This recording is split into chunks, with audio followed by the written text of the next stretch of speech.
un momento... Un momento talmente grande, talmente un disastro che non riesci a capacitarti di come sia potuto succedere. In un periodo di vacanze che dovrebbe essere gioioso e lasciarci la vita così, non lo so. Un disastro, un disastro. Io ero a casa a Mestre, c'erano i consuoceri qua e loro, siccome hanno preso la casa per un mese, hanno detto venite anche voi, portate il bambino così cambia un po' d'aria. E sono venuti sabato e dovevano tornare giù domenica.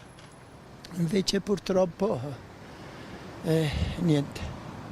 E io sono venuto solo per venire a vedere dove mi hanno ammazzato mio figlio e mio nipote.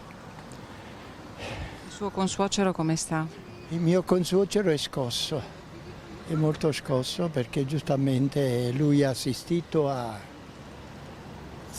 alla scena e per lui è stata ancora più... Poi ha perso la moglie, ha perso un nipotino. Cosa possiamo dire? E come si fa? Come si fa, esatto. Ha un figlio, perdere un figlio giovane e un nipotino che l'abbiamo cresciuto noi, ha vissuto con noi, era con noi, era la nostra forza. È un dolore che non passerà mai perché adesso viviamo ancora come se fosse tutto un sogno, perché non li abbiamo visti ancora, giustamente ce li fanno vedere ancora, ma il brutto sarà in seguito, il vuoto che hanno lasciato. Cercheremo, ma non è facile.